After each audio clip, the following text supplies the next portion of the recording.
यही हेमा मालिनी थी, यही स्मृति ईरानी थी जो रोड पे बैठ जाती थी, हमारे डॉक्टर मनमोहन सिंह को चूड़ी को भेजने का काम करती थी।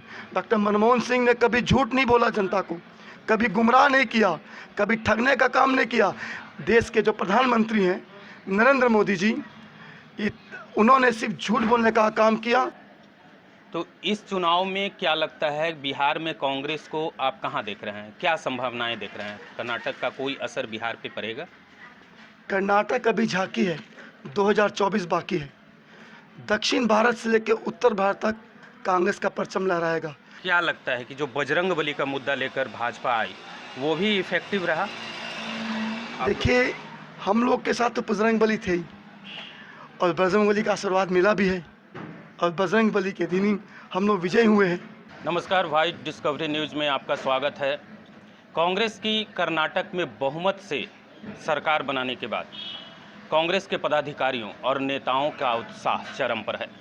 हमारे साथ बिहार के अल्पसंख्यक मोर्चा के प्रदेश उपाध्यक्ष, उनसे जानते हैं कि बिहार में कांग्रेस की क्या संभावनाएं हैं। हीरा बग्गा जी, स्वागत है आपका। आपका भी स्वागत है। सबसे पहले मैं आपके माध्यम से कर्नाटक के तमाम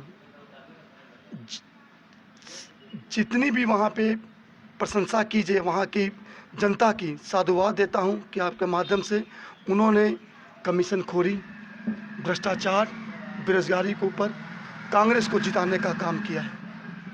और ये जो हिंदू मुस्लिम जो कह के एनडीए की सरकार वहाँ पे जो चरम सीमा पे नकाब पे लेके हर चीज़ पे कर्नाटक में सरकार ने बनाने का काम किया कांग्रेस पार्टी ने। क्या लगता है कि जो बजरंगबली का मुद्दा लेकर भाजपा आई वो भी इफेक्टिव रहा? देखिए, हम लोग के साथ तो बजरंगबली थे ही, और बजरंगबली का आशीर्वाद मिला भी है, और बजरंगबली के दिन ही हम लोग विजय हुए हैं। तो इस पे हम भगवान पे कोई टिप्पणी टिप्पणी नहीं करेंगे। और जितने भी कांग्रेस के जितने भी वहाँ पे नेता थे ऑब्जर्वर के रूप में और कार्यकर्ता के रूप में, सारे का साधुवाद, धन्यवाद। उन्होंने बहुत मेहनत से काम किया, और कर्नाटक की जनता ने जो कांग्रेस पे विश्वास किया, उस विश्वास के लिए उनको साधुवाद। तो इस चुनाव में क्या लगता है, बिहार में कांग्रेस को आप कहां देख रहे हैं, क्या संभावनाएं देख रहे हैं? कर्नाटक का कोई असर बिहार पे पड़ेगा? कर्नाटक अभी झांकी है, 2024 बाकी है। दक्षिण भारत से लेकर उत्तर भारत तक कांग्रेस का परचम लहराएगा, और देश की जनता जान चुकी है कि मोदी जी के जो खोखले वादे हैं, उन्होंने जो 7 सालों में से ऊपर जो वादे किए हैं उस पर वो नहीं उतरे हैं।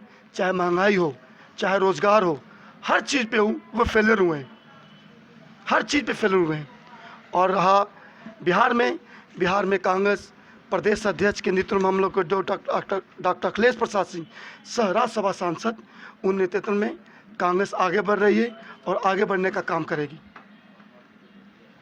तो जिस तरह से 2024 में दावा किया जा रहा है कि केंद्र में विपक्ष है जो एकजुट होकर, लेकिन एकजुटता, क्या लगता है कि विपक्ष है जो एकजुटता बना पाएगी 2024 के लिए लोकसभा? बिल्कुल बनाएगी, बिल्कुल। हम लोग मंच पे हैं, एक मंच पे खड़े हैं हम लोग, और इस बार एक ही रहेगा कि ये एनडीए के सरकार को, ये झूठी सरकार जो बनी हुई है, देश को लूटने का काम कर रही है, गरीब का खून चूसने का काम कर रही है, उसको उखाड़ फेंकने का काम करना है। किसका चेहरा देख रहे हैं 2024 में, प्रधानमंत्री का चेहरा? ये अभी तो हम इस पे हम लोग नहीं कह सकते हैं।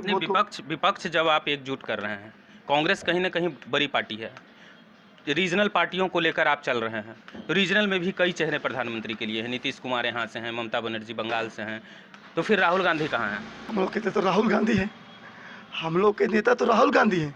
कांग्रेस बड़ी पार्टी है। मानते हैं आप लोग? हम लोग मानते हैं। विपक्ष एकजुट होने के बाद राहुल गांधी प्रधानमंत्री बनेंगे? ये तो आला कमान का फैसला है, इस पर हम लोग नहीं कह सकते। वो आला कमान को लगेगा कि जो देश के हित में, जो महागठबंधन के हित में रहेगा, वही सही फैसला होगा। उस समय आला कमान जो फैसला करेगा वो सही करेगा। सारे विपक्ष एक रहेंगे, एक मंच पे रहेंगे। ये अभी भी कह रहे हैं, पहले भी कहा था मैंने कि एक मंच पे रहेंगे, और हम लोग का एक ही सुर रहेगा। ये एनडीए की खोखली सरकार है जो झूठ के बुनियाद पे बनी हुई है, उसको खाड़ फेंकने का काम करना है।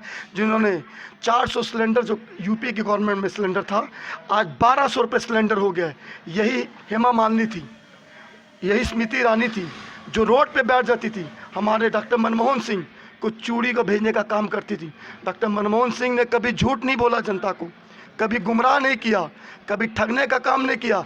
देश के जो प्रधानमंत्री हैं नरेंद्र मोदी जी, उन्होंने सिर्फ झूठ बोलने का काम किया, ठगने का काम किया, चाहे युवा हो, चाहे महिला हो, चाहे रोजगार हो, उन्होंने हर बात उन्होंने झूठ बोला है। आप 15 लाख ले लीजिए, अच्छे दिन आएंगे, कहाँ अच्छे दिन आए? लोग कहते हैं मुझे वही बुरे दिन चाहिए, 400 रुपये सिलेंडर, वही दिन थे। 1200 रुपये आज सरकार कॉर्पोरेट के हवाले चल रही है।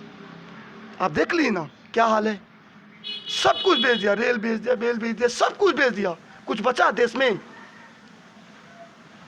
जो कांग्रेस ने सुई से लेकर जहाज तक बनाया था और इन्होंने एक एक चीज बेचने का काम किया। कहाँ है रोजगार? 1 करोड़ नौकरी देंगे, किसको नौकरी दिया? इन मुद्दाओं को लेकर कांग्रेस है जो अपना एक आंदोलनात्मक कार्यक्रम क्यों नहीं शुरू करती है? ये सब आप लोग इंटरव्यू देते हैं, मीडिया में बोलते हैं, लेकिन एक कार्यक्रम के माध्यम से लोगों तक पहुंचाने का काम क्यों नहीं कांग्रेस करती है? बिल्कुल कर रही है और करेगी। हमारे जो राष्ट्रीय अध्यक्ष है मल्लिकार्जुन खड़गे के जो भी बने हैं, उनके नेतृत्व में कांग्रेस आगे बढ़ेगी। हम लोग यूपी की चेयरपर्सन सोनिया गांधी हैं, हम लोग नेता राहुल गांधी हैं। कांग्रेस के पूरा एक एक कार्यकर्ता इस 2024 में जीन जान लगा देगा, चाहे खून का एक एक कतरा बहाना पड़े, दिन रात मेहनत करनी पड़े, हम लोग करेंगे। जो देश की जनता अभी त्रस्त है, इसको निकालने का काम करना है कि ना। सरसों का तेल कहाँ है? आटा कहाँ चला गया? लगता है बाटा हो गया। आज आटा कहाँ चला गया है?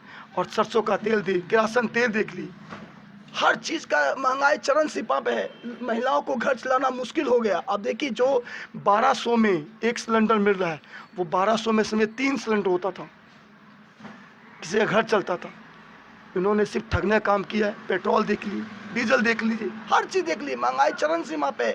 युवाओं को उन्होंने ठगने का काम किया, युवाओं को उन्होंने गुमराह किया। जब इन्होंने कहा था कि गुजरात से चल के जब बनारस आए तो उन्होंने कहा था कि मैं गंगा मैया ने मुझे बुलाया है, मैं देश को अच्छे दिन लाऊंगा। और ये अच्छे दिन उससे भी उन्होंने लोगों को एकदम नर्क में कर दिया है, जीना मुश्किल कर दिया है। लोग कैसे घर चला रहा है आप उनसे पूछिए। घर चलाए कि बच्चे को पढ़ाए, एजुकेशन करे, क्या करेगा बच्चा? क्या करेगा लोग? आज वो कहते हैं डिग्री लेके पकौड़े बेचो, तो जब बच्चे को पढ़ा रहे हैं पकौड़े बेचने के लिए पढ़ा रहे हैं? आज जो बच्चे को पढ़ा रहे हैं पकौड़े बेचने के पढ़ा रहे हैं? कहाँ आपने नौकरी दी? कहाँ आपने कुछ काम किया?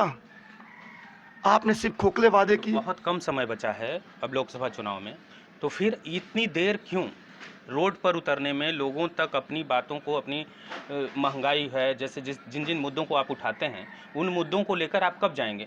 जा रहे हैं। कश्मीर से लेकर कन्याकुमारी से लेकर कश्मीर तक राहुल गांधी ने पद यात्रा की। लगता है भारत जोड़ो यात्रा का फायदा कर्नाटक में मिला? बहुत हुआ। जहाँ से वो गुजरे हैं वहाँ से 40 सीटें आई कम से कम मिनिमम। जिस क्षेत्र से वो गुजरे वहाँ 43 से 40 सीटें आई हैं। उत्तर दक्षिण भारत में कांग्रेस का परचम लहरा है। अभी राजस्थान, छत्तीसगढ़, मध्य प्रदेश के चुनाव बाकी हैं। लोग की जनता जान चुकी है कि देश एनडीए से चलने वाला नहीं है। बंदर के हाथ में नारियल दीजिएगा तो क्या होगा? गुलाटी ना मारेगा वो। 2024 के लिए कॉन्फिडेंट हैं आप लोग? पूरा कॉन्फिडेंट है, पूरा कॉन्फिडेंट है। हम नहीं, देश की जनता बताएगी इस बार उनको। ये हम नहीं कह रहे हैं, देश की जनता बताएगी कि हम लोग मोदी जी से त्रस्त हैं। 5 साल में देश की जनता को यही अधिकार दिया बाबा साहब अम्बेडकर ने कि जो अपना मौलिक अधिकार जो आप वोट के माध्यम से, जो उस 5 साल में बताएगी कि आपने जो हम लोग को ठगने का काम किया है, गुमराह करने का काम किया है, हम लोग उसका जवाब 2024 में देंगे।